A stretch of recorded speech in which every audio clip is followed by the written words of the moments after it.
Daouda Diouf, je suis membre du conseil d'administration et je représente donc aujourd'hui le président au pied levé, hein, parce qu'il était prévu qu'il vous accueille aujourd'hui pour vous entretenir de notre rencontre d'aujourd'hui qui consiste en un lancement de notre site web. Donc nous vous avions convié ce matin pour le lancement de notre site web. Pourquoi un lancement de site web? Tout le monde, les gens peuvent être tentés de dire que tout le monde a un site web. Bon, vous lancez votre site. Le site a été refait, n'est-ce pas, mis à jour. Pourquoi? Parce que l'UPIC, pendant un certain temps, a souffert un peu, pour dire les choses telles qu'elles sont, d'un petit problème de communication. Pourquoi? Parce que l'UPIC, aujourd'hui, vous le verrez sur le site, est une organisation dont la connaissance par le public n'est pas proportionnelle au poids économique. Vous verrez sur la première page du site que l'UPIC compte pas moins de 120 entreprises essentiellement industrielles, ou bien qui sont dans l'import-export, ou bien qui sont dans ce qu'on appelle les services.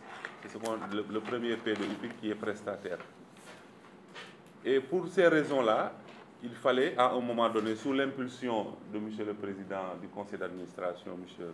Amadou Seck, revenir occuper, disons, dans l'espace médiatique, disons, la place qui s'y est.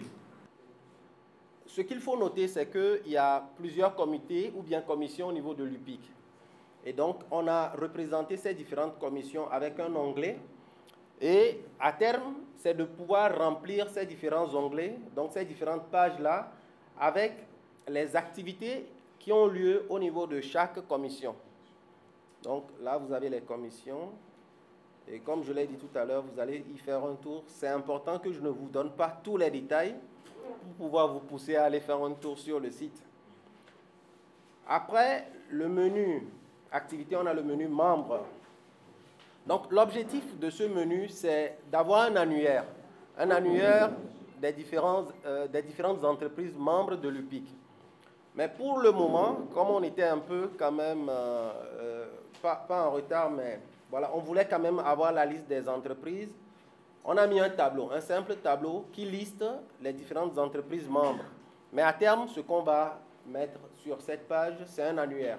Un annuaire avec les logos, les numéros de téléphone et les autres informations de contact pour ces entreprises. C'est un peu une petite page jaune pour les entreprises membres de l'UPIC.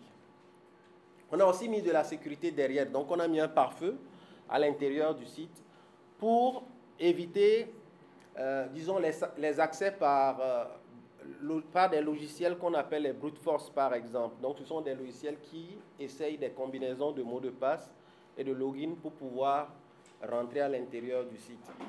Et bien sûr, on a mis aussi un outil de sauvegarde pour que si jamais, parce qu'on n'a jamais une sécurité qui fonctionne à 100% ou bien qui est garantie à 100%, donc si jamais on a des problèmes, qu'on soit en mesure de restaurer une copie du site. Donc ça, c'est ce qu'on a mis en termes de fonctionnalité. Et bien sûr, il y a d'autres outils pour le référencement, par exemple, pour que le site puisse être référencé au niveau des différents moteurs de recherche.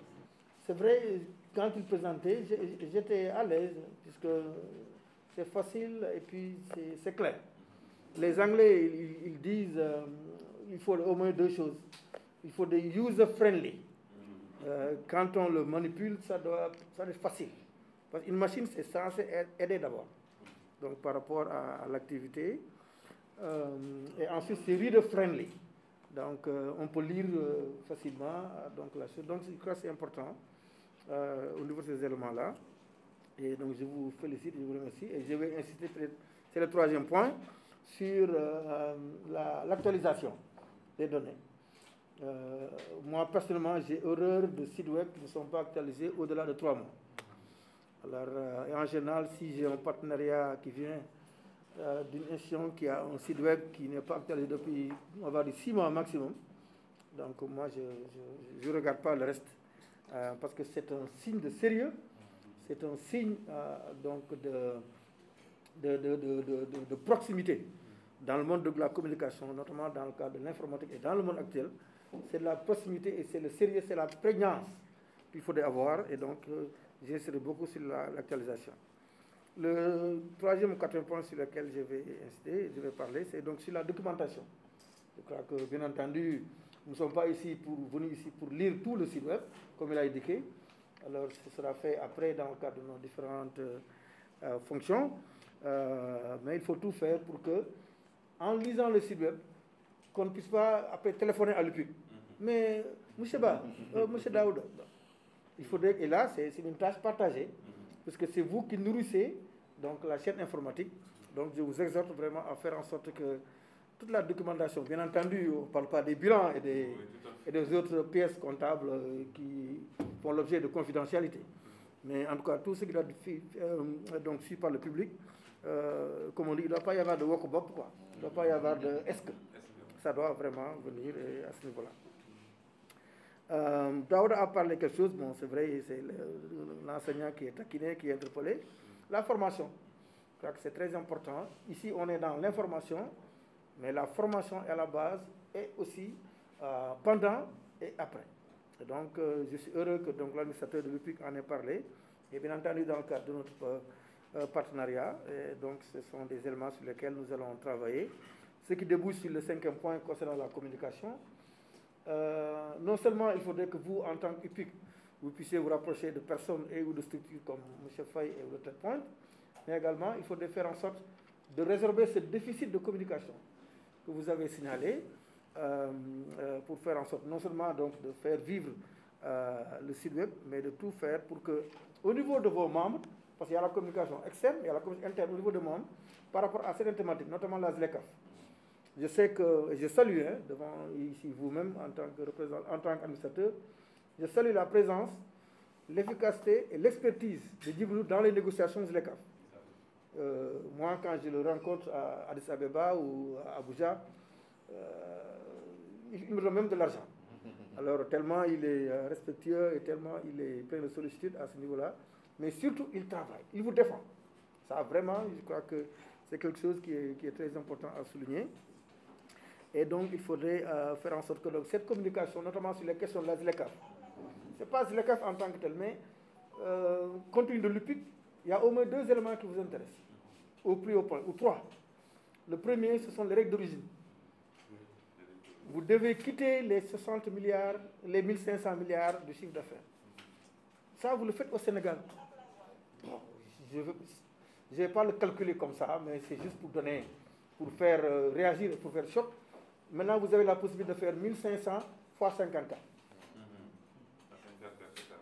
Parce que c'est 55 pays, la ZLECAF. C'est vrai, vous ne ferez pas autant que qui, mais admettons, si vous faites 10% de ce que vous faites au Sénégal dans 54 autres pays, eh bien, vous voyez ce que ça fait. C'est donc énorme. Donc, c'est ça votre marge de projection. Et il faudrait qu'on travaille là-dessus pour aider. Comment le faire, comment y arriver par rapport à ce 150 multiplié par 54. Et c'est faisable et c'est possible. Le deuxième élément qui vous intéresse, donc comment exporter, il faudrait voir donc, les règles d'origine et tout ça. Le troisième élément qui convoque aussi votre sigle UPIC, les prestataires, ce sont les services. Il y a 5 catégories de services qui sont visées par la ZLECAF. Il faudrait d'ores et déjà que vous puissiez donc, faire en sorte de pouvoir en bénéficier. Il y a le tourisme, il y a donc le transport. Donc j'ai vu, il y a beaucoup de vos membres qui sont dans le transport. Il y a donc les services professionnels, tous les experts comptables, M. Cissé, les collègues qui sont dans la bourse et tout ceci. Il y a aussi l'hôtellerie, je l'ai dit, le tourisme. Donc vous avez aussi beaucoup de membres qui sont dans le tourisme. Vous avez la communication et vous avez donc les services financiers, donc les banques mutuelles et autres. Donc ça, ce sera ouvert. C'est à vous maintenant de savoir, Daouda, Cissé et Djibril, vous devez savoir, est-ce que vous voulez que le Sénégal ouvre? En Sénégal, bon, nous on n'a pas peur, on est préparé, ouvrez. Ou bien non, n'ouvrez pas, ou bien faites-nous une capacitation, un renforcement de capacité, une mise à niveau. C'est à vous de le dire. Maintenant, vous donnez ça à des personnes comme nous, comme Djibril, eh bien, on va faire la traduction en engagement dans le cadre de la ZLECAF. C'est à vous aussi de nous dire, nous Daouda va nous dire, moi je dirige une entreprise de location de véhicules, je vais aller en Afrique du Sud. C'est à Daouda de le dire.